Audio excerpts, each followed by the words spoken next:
जुगो जुग अटल सतगुरु साहिब श्री गुरु ग्रंथ साहिब जी की पावन पवित्र हजूरी अंदर सुभाएमान सतसंगी जनो, आप बड़े ही धनता दे पात्र गुरुद्वारा श्री गुरु नानक दरबार वैशाली नगर विखे ਸਾਹਿਬ ਦੇ ਚਰਨਾਂ ਵਿੱਚ ਹਾਜ਼ਰੀਆਂ ਭਰ ਕਰਕੇ ਆਪਣੇ ਜੀਵਨ ਨੂੰ ਸਫਲ ਸੁਹੇਲਾ ਬਣਾ ਰਹੇ ਹੋ। ਸੰਧਿਆ ਦੇ ਦੀਵਾਨਾਂ ਦੇ ਵਿੱਚ ਆਪ ਜੀ ਨੇ ਸੋਦਰ ਪਾਵਨ ਬਾਣੀ ਦੇ ਜਾਪ, ਉਸ ਤੋਂ ਉਪਰੰਤ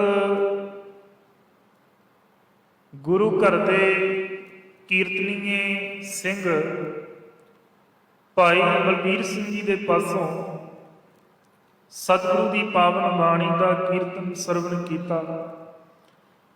ਆਓ ਜਿੰਨਾ ਸਮਾਂ ਸੀ ਸਾਹਿਬ ਦੇ ਚਰਨਾਂ ਵਿੱਚ ਹਾਜ਼ਰੀਆਂ ਭਰ ਰਹੇ, ਜਿੱਥੇ ਸਰੀਰ ਕਰਕੇ ਹਾਜ਼ਰ ਹਾਂ, ਮਨ ਦੀਆਂ ਬਿਰਤੀਆਂ ਸਾਹਿਬ ਦੇ ਚਰਨਾਂ ਵਿੱਚ ਇਕਾਗਰ ਕਰੀਏ। ਗੁਰਮਤਿ ਵਿਚਾਰਾਂ ਦੀ ਰੰਗਤਾ ਕਰਨ ਤੋਂ ਪਹਿਲਾਂ ਸਤਿਗੁਰੂ ਗੁਰਦੇਵ ਸੱਚੇ ਪਾਤਸ਼ਾਹ ਜੀ ਦੀ ਬਖਸ਼ੀ ਹੋਈ ਫਤਿਹ ਦੀ ਸਾਂਝ ਪਾਓ, ਸੀਸ ਝੁਕਾਓ, ਰਸਨਾ ਤੋਂ ਕਰੋ ਉਚਾਰਨ। ਆਖੋ ਵਾਹਿਗੁਰੂ ਜੀ ਕਾ ਖਾਲਸਾ, ਵਾਹਿਗੁਰੂ ਜੀ ਕੀ ਫਤਿਹ। ਸਤਿਗੁਰੂ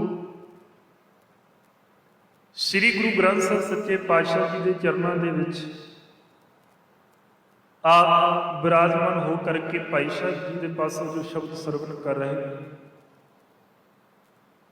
मन मेरे सतगुर के भाने चल। बड़ी ही पवित्र वडियाई रस भीनी आवाज दे विच आप जी ये शब्द के नाल गुरमुखां ने जोड़िया। इस शब्द के विच सेंट्रल आइडिया जिहड़ा सतगुरु ने बख्शिया, इक्को ये वचन के बारे ज्ञान बख्शिया है कि मना उस वाहिगुरू परमात्मा की रजा दे विच चल। ये मन जिहड़ा वक्रे वक्रे थावां ते किते ना किते भटकदा है, भुलेखे खांदा है। जिदन इस मन नूं इस गल बारे समझ अदा हो जाएगी कि सतगुरु ने संसार विच भेजिया है ते गुरु ने साडे कोलों मंग कीती है इक्को ही मन दी। पातशाह कहते ने मन बिच सतगुरु के पास। ये वचन असीं पढ़ते हैं। एक वचन देखो जी, सतगुरु ने प्यार दे विच भिज करके वचन बख्शिया, रे मन राम स्यो कर प्रीत। मन तू जोत स्वरूप है, अपना मूल पछाण। मन नूं संबोधन हो के साहब जी ने वचन बख्शे। सो नाल दी नाल एक साडे जीवन विच पातशाह जी ने प्यार बख्शिया, तन मन धन सब सौंप गुरु को हुक्म मन्ने पाइए। सतगुरु जी ने यह वडियाई बख्शी कि जिन्ना चिर मनुखा जामा बंदा जीवन बतीत कर रहा, मानसिक तौर पर चंगी सेहत सतगुरु की संगत विचों प्राप्त होती है कि मना उस परमात्मा दे प्यार दे नाल जतनशील रहे ते मना उहदी रजा दे विच रहना सीख ले। हर कोई इत्थों तक रजा दे विच रहना शुरू करता है कि साहब जी तुहाडी असीं रजा विच रहने जरूर हाँ, पर किते ना किते संसार दे विच सोग हुंदा है, गमी हुंदी है। उदों बंदा हथ खड़े कर दिंदा है कि सतगुरु दाता साडे कोलों दुख झल्ले नहीं, साडा जीवन इत्थे आके खड़ जाता है। साहब कहते जिदन गमी हो जाएगी, जिदन दुख आ गया, उदन बंदा हाथ खड़े करता है कि दाता दुख सहे नहीं जाता। पुरातन इत्थों तक असीं गथावां पढ़ते जरूर हाँ। अजोके समय दे विच जदों भी तक किते ना किते असीं हॉस्पिटलों के अंदर जाने, मरीज जिहड़े बिड्डां दे उपर आराम करते हैं, चाहे रेस्ट करते हैं, वो इक्को गल करते हैं जीभा तो कि वाहिगुरू परमात्मा किरपा रखे। उन्होंने पता है कि शरीर की तंदुरुस्ती सब तो इतों तक उत्तम है। जे सतगुरु ने शरीर की तंदुरुस्ती बख्शी है ਤੇ ਤਾਂ ਅਸੀਂ ਆਪਣੇ ਇਹਨਾਂ ਚਰਨਾਂ ਦੇ ਨਾਲ ਚੱਲ ਕੇ ਗੁਰੂ ਦੇ ਦੁਆਰੇ ਆਉਂਦੇ, ਗੁਰੂ ਨੂੰ ਅਸੀਂ ਸਮਰਪਿਤ ਹੁੰਦੇ ਹਾਂ, ਕੁਰਬਾਨ ਜਾਂਦੇ ਹਾਂ, ਪ੍ਰਕਰਮਾ ਕਰਦੇ ਹਾਂ, ਸਦਕੇ ਜਾਂਦੇ ਹਾਂ। ਦਾਤਾ ਤੂੰ ਸਾਡਾ ਪਿਤਾ, ਅਸੀਂ ਤੇਰੇ ਬੱਚੇ ਹਾਂ, ਤੂੰ ਸਾਡਾ ਸਭ ਤੋਂ ਵੱਡਾ ਇੱਥੋਂ ਤੱਕ ਰਾਜਾ ਹੈ, ਅਸੀਂ ਤੇਰੇ ਦਰ ਦੇ ਮੰਗਤੇ ਹਾਂ ਭਿਖਾਰੀ। ਉਹ ਬਚਨ ਅਸੀਂ ਪੜ੍ਹਦੇ ਹਾਂ, ਭਿਖਾਰੀ ਤੇ ਰਾਜ ਕਰਾਵੇ ਰਾਜਾ ਤੇ ਭਿਖਾਰੀ। ਬੰਦਾ ਭਿਖਾਰੀ ਬਣੇ, ਰਾਜ ਕੌਣ ਕਰਾਉਂਦਾ ਹੈ? ਜੇ ਗੁਰੂ ਦੀ ਕਿਰਪਾ ਹੋਵੇ। ਜੇ ਰਾਜਾ ਆਪਣੇ ਸੈਨਿਕਾਂ ਨੂੰ ਦਾਤਾਂ ਵੱਧ ਦੇਵੇ ਤੇ ਸੈਨਿਕ ਵੀ ਖੁਸ਼ ਹੈ। ਕੋਈ ਮਜ਼ਦੂਰ ਦੇਖੋ ਕਿਸੇ ਠੇਕੇਦਾਰ ਦੇ ਨਾਲ ਕੰਮ ਕਰਦਾ ਹੈ, ਉਹ ਮਿਹਨਤ ਉਹਦੀ ਤੱਕੇ ਤੇ ਉਹਦੀ ਮਜ਼ਦੂਰੀ ਥੋੜੀ ਵੱਧ ਵਧਾ ਦੇਵੇ, ਉਹ ਗੁਣ ਠੇਕੇਦਾਰ ਦੇ ਗਾਵੇਗਾ ਜਿਹੜਾ ਵੱਧ ਉਹਨੂੰ ਰਕਮ ਦੇਵੇ। ਕੋਈ ਅਸੀਂ ਬਿਜ਼ਨਸ ਕਰਦੇ ਹਾਂ, ਬਿਜ਼ਨਸ ਦੇ ਵਿੱਚੋਂ ਜਿੱਥੋਂ ਲਾਹਾ ਮਿਲਦਾ ਹੈ ਬੱਚੇ ਉਧਰ ਨੂੰ ਖਿੱਚੇ ਜਾਣਗੇ, ਕਿਉਂਕਿ ਜਿਸ ਬਿਜ਼ਨਸ ਦੇ ਵੱਲੋਂ ਸਾਨੂੰ ਕੋਈ ਨਾ ਕੋਈ ਵਡਿਆਈ ਮਿਲ ਰਹੀ ਹੈ, ਕੁਝ ਨਾ ਕੁਝ ਝੋਲੀ ਵਿੱਚ ਪ੍ਰਾਪਤ ਹੋ ਰਿਹਾ ਹੈ, ਬੱਚੇ ਉਧਰ ਨੂੰ ਜਾਣਗੇ। ਤੇ ਗੁਰੂ ਦੀ ਇੱਥੋਂ ਤੱਕ ਵਡਿਆਈ, ਗੁਰੂ ਦੀ ਦਾਤ ਵੀ ਐਸੀ ਹੈ, ਜੇ ਗੁਰੂ ਦੇ ਵੱਲ ਅਸੀਂ ਉਹਦੀ ਰਜਾ ਦੇ ਵਿੱਚ ਖਿੱਚੇ ਚੱਲੇ ਆਵਾਂਗੇ ਤੇ ਸਾਹਿਬ ਕਹਿੰਦੇ ਉਹ ਤੁਹਾਡੇ ਨਾਲ ਪਿਆਰ ਪਾਉਂਦਾ ਹੈ। ਭਾਈ ਗੁਰਦਾਸ ਜੀ ਕਹਿੰਦੇ ਨੇ, ਚਰਨ ਸ਼ਰਨ ਗੁਰ ਏਕ ਪੈਂਡਾ ਜਾਏ ਚੱਲ, ਸਤਿਗੁਰ ਕੋਟ ਪੈਂਡਾ ਅੱਗੇ ਹੋਏ ਲੇਤ ਹੈ। ਬੜੀਆਂ ਭਾਵਨਾਵਾਂ ਇੱਥੋਂ ਤੱਕ ਸਤਿਗੁਰੂ ਜੀ ਦੇ ਅਨੰਨ ਸਿੱਖ ਭਾਈ ਗੁਰਦਾਸ ਜੀ ਨੇ ਬਖਸ਼ੇ ਕਿ ਕਿੰਨਾ ਇੱਥੋਂ ਤੱਕ ਨਿੱਘ, ਕਿੰਨਾ ਇੱਥੋਂ ਤੱਕ ਪਿਆਰ ਜਿਹੜਾ ਹੈ ਜੀਵਨ ਦੇ ਵਿੱਚ ਬਖਸ਼ਿਆ ਕਿ ਇੱਕ ਕਦਮ ਪੁੱਟੀ ਤੇਰੇ ਵੱਲ ਕਰੋੜਾਂ ਗੁਰੂ ਪੁੱਟ ਲਵੇ। ਬੜੀ ਵੱਡੀ ਗੱਲ ਹੈ ਕਿ ਗੁਰੂ ਤੁਸੀਂ ਨਾ ਚੀਜ਼ ਨਿਮਾਣਿਆਂ ਦੇ ਵੱਲ ਕਦਮ ਪੁੱਟਦੇ ਜੇ, ਕਿੰਨਾ ਵੱਲ ਪੁੱਟਦੇ ਕਿ ਜਿਹੜੇ ਤੁਹਾਡੇ ਨਾਲ ਜੁਟੇ ਨੇ, ਜਿਹੜੇ ਯਤਨਸ਼ੀਲ ਨੇ, ਕਿਤੇ ਨਾ ਕਿਤੇ ਤੁਹਾਡੇ ਨਾਮ ਬਾਣੀ ਦੇ ਅਭਿਆਸੀ ਹੈ। ਹੁਣ ਸਤਿਗੁਰੂ ਤੇ ਕਿਤੇ ਨਾ ਕਿਤੇ ਮਨਮੁਖ ਬਿਰਤੀ ਤੇ ਕਿਰਪਾ ਜੀਵਨ ਤੇ ਕੀਤੀ ਹੈ, ਪਰ ਇਹ ਨਹੀਂ ਨਾ ਕਿ ਸਤਿਗੁਰੂ ਹੁਣ ਜਿਹੜਾ ਨਸ਼ੇ ਦੇ ਇੱਥੋਂ ਤੱਕ ਆੜ ਵਿੱਚ ਕਿਤੇ ਨਾ ਕਿਤੇ ਠੇਕੇ ਤੇ ਚੱਲ ਰਿਹਾ ਹੈ, ਇੱਕ ਉਹਦੇ ਕਦਮ ਵੀ ਉਹੀ ਨੇ, ਇੱਕ ਸੰਗਤ ਦੇ ਵੱਲ ਆ ਰਿਹਾ ਹੈ, ਉਹ ਸਾਧੂ ਦੀ ਇੱਥੋਂ ਤੱਕ ਸੰਗਤ ਕਰ ਰਿਹਾ। ਪਾਤਸ਼ਾਹ ਕਹਿੰਦੇ ਹਰ ਕਿਸੇ ਚੀਜ਼ ਦੇ ਦੋ ਪਹਿਲੂ ਨੇ, ਇੱਕ ਚੰਗਾਪਨ, ਇੱਕ ਮਾੜਾਪਨ। ਜੇ ਦਿਨ ਹੈ ਰਾਤ ਹੈ, ਕਿਤੇ ਨਾ ਕਿਤੇ ਖੁਸ਼ੀ ਹੈ, ਗਮੀ ਹੈ, ਨਾਲ ਪਾਤਸ਼ਾਹ ਕਹਿੰਦੇ ਇਸੇ ਤਰ੍ਹਾਂ ਚੰਗਾ ਇੱਥੋਂ ਤੱਕ ਰਾਹ ਵੀ ਹੈ ਤੇ ਮਾੜਾ ਰਸਤਾ ਵੀ ਹੈ।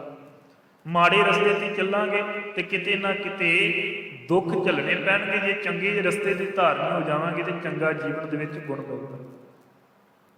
ਚੰਗੇ ਜੀਵਨ ਨੂੰ ਇੱਥੋਂ ਤੱਕ ਬਣਾਉਣ ਵਾਸਤੇ ਸਾਨੂੰ ਮਨ ਜਿਹੜਾ ਗੁਰੂ ਦੇ ਚਰਨਾਂ ਵਿੱਚ ਅਰਪਣ ਕਰਨਾ ਪਵੇਗਾ। ਤੱਕੋ ਕਿਤੇ ਨਾ ਕਿਤੇ ਜਦੋਂ ਅਸੀਂ ਮਹਾਨ ਸ਼ਖਸੀਅਤਾਂ ਨੂੰ ਵਾਜਦੇ, ਕਵੀ ਸੰਤੋਖ ਸਿੰਘ ਜੀ ਸ਼੍ਰੀ ਗੁਰੂ ਨਾਨਕ ਪ੍ਰਕਾਸ਼ ਗ੍ਰੰਥ ਦੇ ਅੰਦਰ ਬੜੀਆਂ ਸੋਹਣੀਆਂ ਸਤਰਾਂ ਲਿਖਦੇ ਨੇ, ਉਹਨਾਂ ਬਚਨ ਕੀਤੇ ਨੇ। ਕਹਿੰਦੇ ਨੇ ਕਿ ਸਤਿਗੁਰੂ ਗੁਰੂ ਨਾਨਕ ਮਹਾਰਾਜ ਜੀ ਨੇ ਜਦੋਂ ਵੇਈ ਦੇ ਵਿੱਚ ਪ੍ਰਵੇਸ਼ ਕੀਤਾ, ਮੁਕੰਮਲ 3 ਦਿਨ ਸਾਰਿਆਂ ਨੇ ਸ਼ਬਦ ਵਰਤੇ ਕਿ ਡੁੱਬ ਹੋਇਆ ਹੈ, ਇਹਨੇ ਵਾਪਸ ਪਰਤ ਕੇ ਹੁਣ ਨਹੀਂ ਆਉਣਾ, ਕਿਉਂਕਿ ਦੇਖੋ ਮੋਦੀ ਖਾਨੇ ਨੂੰ ਉਜਾੜ ਦਿੱਤਾ। ਆ ਸਾਰਿਆਂ ਦੇ ਸ਼ਬਦ ਸੀ ਜੀਭਾਂ ਤੇ, ਪਰ ਕਿਸੇ ਨੂੰ ਇਹ ਗੱਲ ਦੇ ਬਾਰੇ ਨਹੀਂ ਸੀ ਪਤਾ ਕਿ ਗੁਰੂ ਨਾਨਕ ਰੱਬੀ ਰੂਪ ਹੈ। ਬੇਬੇ ਨਾਨਕੀ ਨੂੰ ਪਤਾ ਸੀ, ਜਦੋਂ ਆ ਕੇ ਔਰਤਾਂ ਨੇ, ਬੇਬੇ ਨਾਨਕੀ ਦੀਆਂ ਸਹੇਲੀਆਂ ਨੇ ਗੱਲ ਕਹੀ ਕਿ ਲੋਕੀ ਇਹ ਗੱਲ ਕਰ ਰਹੇ ਨੇ ਤੇਰੇ ਵੀਰ ਨੂੰ ਕਿ ਡੁੱਬ ਹੋਇਆ ਹੈ। ਭੈਣ ਨਾਨਕੀ ਕਹਿਣ ਲੱਗੀ ਕਿ ਮੈਨੂੰ ਪਤਾ ਹੈ ਕੋਈ ਨਾ ਕੋਈ ਕੌਤਕ ਵੱਡਾ ਕਰੇਗਾ ਮੇਰਾ ਭਰਾ, ਮੈਂ ਉਹਨੂੰ ਪੀਰ ਜਾਣਿਆ ਹੈ। ਜਿੱਥੇ ਵੀਰ ਮੰਨਦੀ ਉੱਥੇ ਪੀਰ ਵੀ ਮੰਨਿਆ। ਬੜੇ ਇੱਥੋਂ ਤੱਕ ਇਕੱਠ ਹੋਏ ਸੀ ਉੱਥੇ ਵੀ, ਪਰ ਸਤਿਗੁਰੂ ਜਦੋਂ ਬਾਹਰ ਆਏ ਨਾ ਤੇ ਸਾਰਿਆਂ ਦੀਆਂ ਅੱਖਾਂ ਜਿਹੜੀਆਂ ਅੱਡੀਆਂ ਰਹਿ ਗਈਆਂ ਕਿ ਕੀ ਹੋ ਗਿਆ। ਜਿਹੜੇ ਇੱਥੋਂ ਤੱਕ ਰਖਾਲੂ ਸੀ ਨਾ, ਜਿਹੜੇ ਕਿਤੇ ਨਾ ਕਿਤੇ ਵਿਰੋਧੀ ਸੀ ਗੁਰੂ ਦੇ, ਉਹ ਵੀ ਹੈਰਾਨ ਹੋ ਗਏ ਕਿ 3 ਦਿਨ ਅਲੋਪ ਰਹਿ ਕੇ ਨਦੀ ਦੇ ਵਿੱਚ ਉੱਠ ਕੇ ਬਾਹਰ ਪਰਤ ਕੇ ਕਿਵੇਂ ਆ ਗਿਆ। ਇਹ ਤੇ ਸੱਚ ਦਾ ਜਿਹੜਾ ਨਾਰਾ ਦੇਵੇਗਾ। ਤੇ ਪਾਤਸ਼ਾਹ ਜੀ ਨੇ ਆਉਂਦੇ ਬਚਨ ਜਿਹੜੇ ਉਚਾਰਤੇ, ਨਾ ਕੋਈ ਹਿੰਦੂ ਨਾ ਮੁਸਲਮਾਨ। ਉਸ ਸਮੇਂ 2 ਜਿਹੜੇ ਬੋਲਬਾਲੇ ਸੀ। ਹੁਣ ਤੱਕੋ ਸਨਾਤਨੀ, ਇਸਲਾਮ, ਇਹ ਬਚਨ ਤੇ ਗੁਰੂ ਨੇ ਕਹਿ ਦਿੱਤਾ, ਪਰ ਸਾਰਿਆਂ ਦੇ ਹਿਰਦਿਆਂ 'ਚ ਸੱਟ ਪੈ ਗਈ। ਜਿਹੜੇ ਕਿਤੇ ਨਾ ਕਿਤੇ ਤਨ ਤੇ ਥੋੜਾ ਜਿਹਾ ਵਿਖਾਵੇ ਵਾਲਾ ਬਾਣਾ ਪਾ ਕੇ ਅੰਦਰੋਂ ਜੁਟੇ ਨਹੀਂ ਸੀ, ਉਹਨਾਂ ਨੂੰ ਦੁੱਖ ਹੋਇਆ, ਉਹਨਾਂ ਨੂੰ ਦਰਦ ਲੱਗਾ। ਬੜਿਆਂ ਨੇ ਇੱਥੋਂ ਤੱਕ ਸਿੱਖ ਜਗਤ ਦੇ ਵਿੱਚ ਬਾਹਰੀ ਤੌਰ ਤੇ ਆਪਣੇ ਆਪ ਨੂੰ ਧਰਮੀ ਕਹਿ ਕੇ ਪਾਪ ਕਮਾਏ। ਹੁਣ ਜਦੋਂ ਤੱਕੋ ਕਚਹਿਰੀ ਲੱਗੀ ਸੀ ਨਾ, ਮੈਂ ਛੋਟੀ ਜਿਹੀ ਹਿੰਟ ਦੇ ਕੇ ਇੱਥੇ ਫਿਰ ਆਵਾਂ। ਕਚਹਿਰੀ ਲੱਗੀ, ਵਜ਼ੀਰ ਖਾਨ ਨੇ ਗੱਲ ਕਹੀ ਸੀ ਕਿ ਸਾਰੀ ਜਿੰਨੀ ਵੀ ਜ਼ਿੰਮੇਵਾਰੀ ਹੈ ਨਾ, ਇਹ ਸਾਰੀ ਮੈਂ ਮਲੇਰ ਕੋਟਲੇ ਦੇ ਗਲ ਤੇ ਪਾ ਦੇਵਾਂਗੇ, ਉਹਦੇ ਸਿਰ ਦੇ ਉੱਪਰ ਸੁੱਟ ਦੇਵਾਂਗੇ। ਇਹ ਗੱਲ ਕਹਿ ਦਿੱਤੀ, ਤੇਰੇ ਭਰਾਵਾਂ ਨੂੰ ਇੱਥੋਂ ਤੱਕ ਚਮਕੌਰ ਦੀ ਗੜੀ ਦੇ ਵਿੱਚ ਮਾਰਿਆ ਸੀ, ਬਦਲਾ ਲੈਣੀ ਤੇ ਲੈ ਸਕਦਾ। ਤੇ ਅਗਲੇ ਨੇ ਬਚਨ ਕਹੇ ਸੀ ਕਿ ਮੈਂ ਬਦਲਾ ਲਵਾਂਗਾ, ਇਹਨਾਂ ਦੇ ਪਿਤਾ ਦੇ ਕੋਲੋਂ ਲਵਾਂਗਾ। ਆਹ ਸ਼ਬਦ ਵਰਤੇ, ਮੈਂ ਇਹਨਾਂ ਦੇ ਅੱਬਾ ਕੋਲੋਂ ਬਦਲਾ ਲਵਾਂਗਾ ਜੰਗ ਦੇ ਮੈਦਾਨ ਦੇ ਵਿੱਚ। ਇਹਨਾਂ ਇੱਥੋਂ ਤੱਕ ਸ਼ੀਰਪੁਰ ਬੱਚਿਆਂ ਦਾ ਕੀ ਦੁੱਖ ਹੈ। ਇਹ ਤਾਂ ਬੱਚੇ ਇੱਥੋਂ ਤੱਕ ਰੱਬ ਦਾ ਰੂਪ ਨੇ। ਜੇ ਧਰਮ ਨੂੰ ਕਮਾਉਣ ਵਾਲੀ ਵਜ਼ੀਰ ਖਾਨ ਦੀ ਧਰਮ ਪਤਨੀ, ਜਿੰਨੇ ਬੱਚਿਆਂ ਨੂੰ ਵੇਖ ਕੇ ਪ੍ਰਾਣ ਤਿਆਗ ਦਿੱਤੇ, ਕਿ ਇੰਨੇ ਮਾਸੂਮ ਬੱਚੇ ਇੰਨਾ ਵੱਡੇ ਉੱਪਰ ਅਤਿਆਚਾਰ ਹੋ ਰਿਹਾ। ਕੁਰਾਨ ਸ਼ਰੀਫ ਦੇ ਵਿੱਚ ਕਿਤੇ ਵੀ ਕਿਸੇ ਆਇਤ ਵਿੱਚ ਇਹ ਬਚਨ ਨਹੀਂ ਲਿਖਿਆ ਕਿ ਛੋਟੇ ਬੱਚਿਆਂ ਦੇ ਉੱਪਰ ਜ਼ੁਲਮ ਕਰਕੇ ਉਹਨਾਂ ਨੂੰ ਸਲਾਮ ਕਬੂਲ ਕਰਾਇਆ ਜਾਵੇ। ਜਿਹੜੇ ਸੱਚੇ ਮੁਸਲਮਾਨ ਸੀ, ਸਾਈਂ ਮੀਆਂ ਮੀਰ ਜੀ ਵਰਗੇ, ਅੱਜ ਵੀ ਪਾਕਿਸਤਾਨ ਦੀ ਧਰਤੀ ਤੇ ਉਹ ਲੋਕ ਪੂਜਦੇ ਨੇ ਸਲਾਮ ਵਾਲੇ। ਹਰਿਮੰਦਰ ਸਾਹਿਬ ਦੀ ਪਹਿਲੀ ਇੱਟ ਰੱਖਣ ਦਾ ਮਾਣ ਜਿਹੜਾ ਉਹਨਾਂ ਨੂੰ ਪ੍ਰਾਪਤ ਹੋਇਆ। ਮਲੇਰਕੋਟਲੇ ਵਾਲਾ ਰਾਜਾ ਸ਼ੇਰ ਮੁਹੰਮਦ ਖਾਨ ਇਹ ਬਚਨ ਕਹਿ ਕੇ ਉੱਠਿਆ, ਯਾਰ ਅੱਲਾ ਖਾਨ ਜੋਗੀ ਭੇਜ ਕੇ ਕਹਿੰਦਾ ਏ ਬਦਲਾ ਲੈਣਾ ਹੀ ਹੋਗਾ, ਲੈਂਗੇ ਇਨਕੇ ਬਾਪ ਸੇ ਖੁਦਾ ਮਹਿਫੂਜ਼ ਰੱਖੇ ਹੋਤੇ ਐਸੇ ਪਾਸ, ਕਿ ਬਦਲਾ ਲਵਾਂਗੇ ਤੇ ਪਿਤਾ ਦੇ ਕੋਲੋਂ ਜੰਗ ਦੇ ਮੈਦਾਨ ਦੇ ਵਿੱਚ ਦੋ ਹੱਥ ਕਰ ਲਵਾਂਗਾ, ਪਰ ਬੱਚਿਆਂ ਦੇ ਨਾਲ ਕੋਈ ਵੈਰ ਨਹੀਂ ਕਮਾਉਂਦਾ। ਕੁਰਸੀ ਛੱਡ ਕੇ ਅਗਲਾ ਉੱਠ ਕੇ ਦਰਬਾਰ ਤੋਂ ਗਾ ਗਿਆ। ਇਸੇ ਪ੍ਰਕਾਰ ਗੁਰੂ ਨਾਨਕ ਮਹਾਰਾਜ ਜੀ ਕਹਿੰਦੇ ਸੀ, ਉਹਨਾਂ ਦਾ ਸਮਝਾਉਣ ਦਾ ਤਰੀਕਾ ਕੁਝ ਅਲੱਗ ਸੀ, ਉਹਨਾਂ ਦਾ ਮਿਸ਼ਨ ਅਲੱਗ ਸੀ। ਪਰ ਜਿਹੜੇ ਇੱਥੋਂ ਤੱਕ ਨਾ ਸਮਝ ਬੰਦੇ ਸੀ, ਉਹਨਾਂ ਦੇ ਅੰਦਰ ਸੱਟ ਪਈ। ਉਹ ਇੱਥੋਂ ਤੱਕ ਸਾਰੇ ਭੜਕ ਚੁੱਕੇ ਸੀ। ਉਹਨਾਂ ਨੂੰ ਨਾ ਗਿਆਨ ਦੇ ਬਾਰੇ ਪਤਾ ਸੀ, ਨਾ ਸੋਝੀ ਸੀ। ਜਦੋਂ ਇਹ ਗੱਲ ਕਹੀ ਕਿ ਨਾ ਕੋਈ ਇਸ ਸੰਸਾਰ ਵਿੱਚ ਕੋਈ ਧਰਮੀ ਮੁਸਲਮਾਨ ਰਹਿ ਗਿਆ, ਨਾ ਕੋਈ ਧਰਮੀ ਹਿੰਦੂ ਰਹਿ ਗਿਆ, ਸਭ ਭੇਖ ਤੇ ਵਿਖਾਵੇ ਵਿੱਚ ਰਹਿ ਗਏ, ਕਿਉਂਕਿ ਸਾਰੇ ਆਪੋ ਆਪਣੇ ਧਰਮਾਂ ਤੋਂ ਟੁੱਟੇ ਪਏ ਸੀ। ਦੌਲਤ ਨਵਾਬ ਖਾਨ ਦੇਖੋ ਹੁਣ ਉਸ ਸਮੇਂ ਦੀ ਹਕੂਮਤ ਉਹਦੇ ਇਲਾਕੇ ਵਿੱਚ, ਉੱਥੋਂ ਦੇ ਰਹਿਣ ਵਾਲੇ ਕਾਜੀ ਉਹ ਵੀ ਭੜਕ ਗਏ ਕਿ ਸਾਡੇ ਇਸਲਾਮ ਨੂੰ ਬੜਾ ਮਾੜਾ ਕਿਹਾ। ਭੜਕ ਉੱਠੇ, ਕਹਿਣ ਲੱਗੇ ਅਸੀਂ ਵਿਚਾਰ ਕਰਾਂਗੇ ਹੁਣ ਗੁਰੂ ਨਾਨਕ ਮਹਾਰਾਜ। ਅਗਲਿਆਂ ਨੇ ਜਾ ਕੇ ਨਵਾਬ ਦੌਲਤ ਖਾਨ ਨੂੰ ਸ਼ਿਕਾਇਤਾਂ ਲਾ ਦਿੱਤੀਆਂ ਕਿ ਉਹਨੂੰ ਬੁਲਾਓ। ਪਹਿਲਾਂ ਸੱਦਿਆ, ਪਾਤਸ਼ਾਹ ਜੀ ਕਹਿਣ ਲੱਗੇ ਅਸੀਂ ਪਹਿਲਾਂ ਨੌਕਰੀ ਕਰਦੇ ਸੀ ਮੋਦੀ ਖਾਨੇ 'ਚ, ਹੁਣ ਅਸੀਂ ਉਹਦੇ ਨੌਕਰ ਨਹੀਂ ਰਹੇ। ਝੁੱਕ ਕੇ ਅਗਲੇ ਨੇ ਬੇਨਤੀ ਘੱਲੀ ਸੀ, ਤਾਂ ਸਤਿਗੁਰੂ ਜੀ ਉਹਦੇ ਦਰਬਾਰ ਦੇ ਵਿੱਚ ਉਹਦੇ ਕੋਲ ਸਾਹਮਣੇ ਗਏ। ਜਦੋਂ ਗਏ, ਅਗਲੇ ਭੜਕੇ ਹੋਏ ਕਾਜੀ ਨੇ ਗੱਲ ਕਹੀ, ਕਹਿਣ ਲੱਗਾ ਜੇ ਤੁਸੀਂ ਇਹ ਮੰਨਦੇ ਜਿਵੇਂ ਕਿ ਨਾ ਕੋਈ ਹਿੰਦੂ ਨਾ ਕੋਈ ਮੁਸਲਮਾਨ ਮਨ ਯਤਨਸ਼ੀਲ ਹੋਣ ਦੀ ਗੱਲ ਸੀ, ਕਹਿੰਦੇ ਸਾਡੇ ਨਾਲ ਮਸੀਤ 'ਚ ਚੱਲੋ ਨਮਾਜ਼ ਅਦਾ ਕਰਨੀ। ਭਾਈਆ ਜੈ ਰਾਮ ਜੀ ਕਹਿਣ ਲੱਗੇ ਕੈਸੀ ਇੱਥੋਂ ਤੱਕ ਦੁੱਤੀ ਵਿਚਾਰ ਹੋ ਗਈ। ਚਿਹਰੇ ਦੇ ਰੰਗ ਉੱਡ ਗਏ ਸਾਰੇ ਲੋਕਾਂ ਦੇ, ਸੰਗਤਾਂ ਦੇ, ਕਿ ਕੈਸਾ ਇੱਥੋਂ ਤੱਕ ਆਉ ਤੱਕ ਮਸੀਤ ਦੇ ਵਿੱਚ ਜਾ ਕੇ ਹੁਣ ਇਹਨਾਂ ਨੇ ਬਚਨ ਪੜ੍ਹਦੇ। ਗੁਰੂ ਨਾਨਕ ਮਹਾਰਾਜ ਜੀ ਕਿਤੇ ਨਾ ਕਿਤੇ ਉਚਾਰਨ ਕਰਨਗੇ, ਆਪਣੀ ਜੀਭਾ ਤੋਂ 5 ਨਮਾਜ਼ਾਂ ਅਦਾ ਕਰਨਗੇ ਇਹਨਾਂ ਦੇ ਨਾਲ, ਕਿਤੇ ਅੱਲਾ ਨੂੰ ਧਿਆਉਣਗੇ ਕਿਤੇ ਨਾ ਕਿਤੇ। ਸਤਿਗੁਰੂ ਕਹਿਣ ਲੱਗੇ ਜਿਸ ਤਰ੍ਹਾਂ ਤੁਸੀਂ ਅਰਾਧਨਾ ਚਾਹੁੰਦੇ ਜੇ ਚਲੋ ਤੁਸੀਂ ਅੱਗੇ ਲੱਗੋ, ਅਸੀਂ ਤੁਹਾਡੇ ਨਾਲ ਚੱਲਦੇ। ਮਸੀਤ ਦੇ ਅੰਦਰ ਗਏ। ਪ੍ਰੋਫੈਸਰ ਕਰਤਾਰ ਸਿੰਘ ਐਮਏ ਉਹਦੀ ਇੱਕ ਸਿੱਖ ਇਤਿਹਾਸ ਕਿਤਾਬ, ਉਹਦੇ ਵਿੱਚ ਨਾ ਜ਼ਿਕਰ ਬੜਾ ਸੋਹਣਾ ਲਿਖਿਆ ਹੋਇਆ। ਕਹਿੰਦੇ ਹੱਥ ਮੂੰਹ ਧੋਤੇ ਗਏ ਕਾਜੀ ਨੇ ਤੇ ਦੌਲਤ ਖਾਨ ਨੇ ਧੋ ਲਏ, ਆਮੋ ਸਾਹਮਣੇ ਬਹਿ ਗਏ ਮਸੀਤ ਦੇ ਵਿੱਚ। ਤੇ ਮਸੀਤ ਦੇ ਬਾਹਰ ਭਾਰੀ ਕਤਾਰ ਲੱਗ ਗਈ ਹੈ, ਇਕੱਠ ਜਿਹੜਾ ਵੱਡਾ ਹੋ ਗਿਆ ਕਿ ਅੱਜ ਦੇਖਣਾ ਗੁਰੂ ਨਾਨਕ ਮਹਾਰਾਜ ਕਰਨ ਕੀ ਲੱਗੇ। ਸਤਿਗੁਰੂ ਵੀ ਅੰਦਰ ਨੇ। ਦੋਵਾਂ ਨੇ ਨਮਾਜ਼ ਅਦਾ ਕਰ ਲਈ, ਸ਼ੁਰੂ ਕੀਤੀ ਹੈ। ਸਤਿਗੁਰੂ ਜੀ ਲਾਗੇ ਖੜੇ ਨੇ, ਦੇਖ ਰਹੇ ਨੇ ਕਿ ਕਰਦੇ ਕੀ ਪਏ। ਉਹਨਾਂ ਨਮਾਜ਼ ਅਦਾ ਕਰ ਲਈ।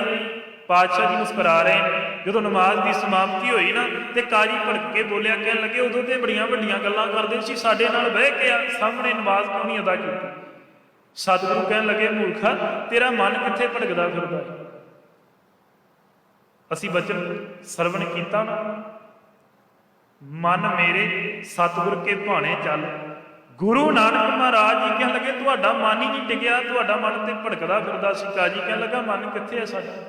ਤੇ ਪਾਤਸ਼ਾਹ ਜੀ ਨੇ ਜਿਵੇਂ PhD ਉਹਦੇ ਮਨ ਦੀ ਕੀਤੀ ਹੋਵੇ ਨਾ, ਸਤਿਗੁਰੂ ਨੇ ਸਾਹਮਣੇ ਉਹਦੀ ਸਾਰੀ ਘਾਟ ਰੱਖ ਦਿੱਤੀ। ਕਹਿਣ ਲੱਗੇ ਤੇਰੇ ਘਰ 'ਚ ਇੱਕ ਛੋਟੀ ਵਿਸ਼ੇਰੀ, ਤੈਨੂੰ ਡਰ ਹੈ ਕਿ ਘੋੜੀ ਨੇ ਇੱਥੋਂ ਤੱਕ ਛੋਟੀ ਵਿਸ਼ੇਰੀ ਦਿੱਤੀ ਹੈ, ਲਾਗੇ ਟੋਇਆ ਕਿ ਵਿਸ਼ੇਰੀ ਜਿਹੜੀ ਛੋਟੀ ਟੋਏ 'ਚ ਨਾ ਡਿੱਗ ਪਵੇ, ਤੇਰਾ ਮਨ ਤੇ ਉੱਥੇ ਭਟਕਦਾ ਫਿਰਦਾ ਹੈ। ਹੱਥ ਜੋੜ ਕੇ ਦੋਵੇਂ ਖੜ ਗਿਆ। ਕਹਿਣ ਲੱਗਾ ਮੇਰੀ ਨਿਸ਼ਾ ਹੋ ਗਈ। ਨਿਸ਼ਾ ਦਾ ਭਾਵ ਬੇਇੱਜ਼ਤੀ ਹੋ ਗਈ, ਨਰਾਦਰੀ ਹੋ ਗਈ। ਅਗਲਾ ਥੋੜਾ ਜਿਹਾ ਮੁੜ ਕੇ ਪਿਛਾਂਹ ਹੋ ਗਿਆ। ਨਵਾਬ ਥੋੜਾ ਜਿਹਾ ਫਿੱਕੀ ਜੀ ਆਵਾਜ਼ 'ਚ ਬੋਲਿਆ, ਕਹਿਣ ਲੱਗਾ ਮੇਰੇ ਨਾਲ ਕਿਉਂ ਨਹੀਂ ਕੀਤੀ ਨਮਾਜ਼ ਦਾ। ਪਾਤਸ਼ਾਹ ਕਹਿਣ ਲੱਗੇ ਭਾਗਾਂ ਵਾਲਿਆ, ਤੇਰਾ ਵੀ ਮਨ ਜਿਹੜਾ ਕਦਾਰਾਂ ਤੇ ਘੋੜੇ ਖਰੀਦਣ ਗਿਆ ਸੀ, ਕਾਰਾਂ ਦੇ ਵਿੱਚ ਤੁਰਿਆ ਫਿਰਦਾ ਸੀ। ਕਾਜੀ ਤੇ ਜਿਹੜਾ ਕਹਿੰਦਾ ਸੀ ਨਾ ਸਾਡੇ ਨਾਲ ਲੱਗ ਕੇ ਚੱਲੋ ਅੱਗੇ, ਉਹ ਨਿਸ਼ਾ ਹੋ ਗਈ, ਚੁੱਪ ਕਰਕੇ ਖੜ ਗਿਆ। ਐ ਚੁੱਪ ਹੋ ਗਿਆ ਜਿਵੇਂ ਮੂੰਹ ਤੇ ਟੇਪ ਲੱਗੀ ਹੋਵੇ। ਕੋਈ ਵੀ ਇੱਥੋਂ ਤੱਕ ਬਚਨ ਸਾਹਮਣੇ ਨਹੀਂ ਆ ਰਿਹਾ। ਤੇ ਇਹ ਸਮਝ ਰਿਹਾ ਕਿ ਤੁਸੀਂ ਜਾਣ ਕਿਵੇਂ ਲਈ ਵਿਚਾਰ। ਪਾਤਸ਼ਾਹ ਜੀ ਤਾਂ ਸਾਰੀਆਂ ਇੱਥੋਂ ਤੱਕ ਵਿਚਾਰਾਂ ਜਾਣਦੇ ਨੇ ਨਾ। ਅਸੀਂ ਬਚਨ ਪੜ੍ਹਦੇ ਹਾਂ, ਘਟ ਘਟ ਕੇ ਅੰਤਰ ਕੀ ਜਾਣਤ, ਭਲੇ ਬੁਰੇ ਕੀ ਪੀਰ ਪਛਾਣ।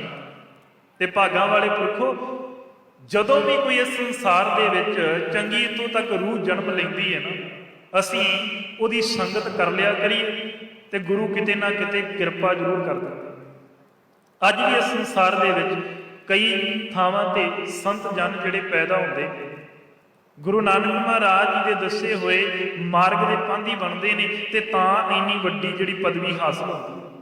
ਸੰਤ ਦਾ ਅਸੀਂ ਜੀਵਨ ਜਦੋਂ ਵਾਚਦੇ ਹਾਂ ਨਾ, ਸੰਤ ਸ਼ਬਦ ਦਾ ਅਖਰੀ ਅਰਥ ਬਣੇਗਾ ਸੱਸੇ ਟਿੱਪੀ ਤੇ ਤੱਤਾ।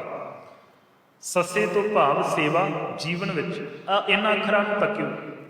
ਸੱਸੇ ਤੋਂ ਭਾਵ ਸੇਵਾ, ਸੱਸੇ ਉੱਪਰ ਟਿੱਪੀ ਨੰਨੇ ਦੀ ਪੁਕਾਰ, ਨੰਨੇ ਤੋਂ ਭਾਵ ਨਿਮਰਤਾ, ਤੱਤੇ ਤੋਂ ਭਾਵ ਤਪ। ਜਿਹਦੇ ਅੰਦਰ ਇਹ ਤਿੰਨ ਗੁਣ ਹੋਣਗੇ ਨਾ ਭਾਗਾਂ ਵਾਲੇ ਪੁਰਖੋ, ਸੰਤ ਹੁੰਦਾ। ਤੇ ਪਾਤਸ਼ਾਹ ਜੀ ਕਹਿੰਦੇ ਨੇ ਸੰਤ ਦਾ ਜੀਵਨ ਮਨ ਸਾਚਾ, ਮੁਖ ਸਾਚਾ ਸੋਏ, ਅਵਰ ਨਾ ਪੇਖੈ ਏਕ ਸਬਨ ਕੋਏ, ਨਾਨਕ ਇਹ ਲੱਛਣ ਬ੍ਰਹਮ ਗਿਆਨੀ। ਕਿਤੇ ਨਾ ਕਿਤੇ ਕਹਿੰਦੇ ਨੇ ਉਹਨਾਂ ਦਾ ਜੀਵਨ ਬੜਾ ਉੱਚਾ ਹੁੰਦਾ। ਕਿਤੇ ਸਮਾਂ ਮਿਲਿਆ, ਪੰਜਾਬ ਦੀ ਧਰਤੀ ਤੇ ਤੁਸੀਂ ਗਏ ਨਾ, ਬਟਾਲੇ ਦੇ ਨਜ਼ਦੀਕ ਗੁਰਦੁਆਰਾ ਸਾਹਿਬ ਪੈਂਦਾ ਹੈ, ਸੰਤ ਬਾਬਾ ਧਿਆਨ ਸਿੰਘ ਜੀ ਦੀ ਯਾਦ ਦੇ ਵਿੱਚ ਬਣਿਆ ਇਹ ਤਪ ਅਸਥਾਨ। ਤੇ ਉਹਨਾਂ ਤੋਂ ਥੋੜਾ ਜਿਹਾ ਦੂਰ ਜਿਹੜਾ ਹੈ ਨਾ 15-18 ਕਿਲੋਮੀਟਰ ਦੀ ਦੂਰੀ ਤੇ ਸੰਤ ਬਾਬਾ ਹਜ਼ਾਰਾ ਸਿੰਘ ਜੀ ਦਾ ਨਿੱਕੇ ਘੁੰਮਣਾ ਵਾਲੇ ਗੁਰਦਾਸਪੁਰ ਇਲਾਕੇ ਦੇ ਵਿੱਚ ਉਹਨਾਂ ਦਾ ਪਾਵਨ ਸਥਾਨ।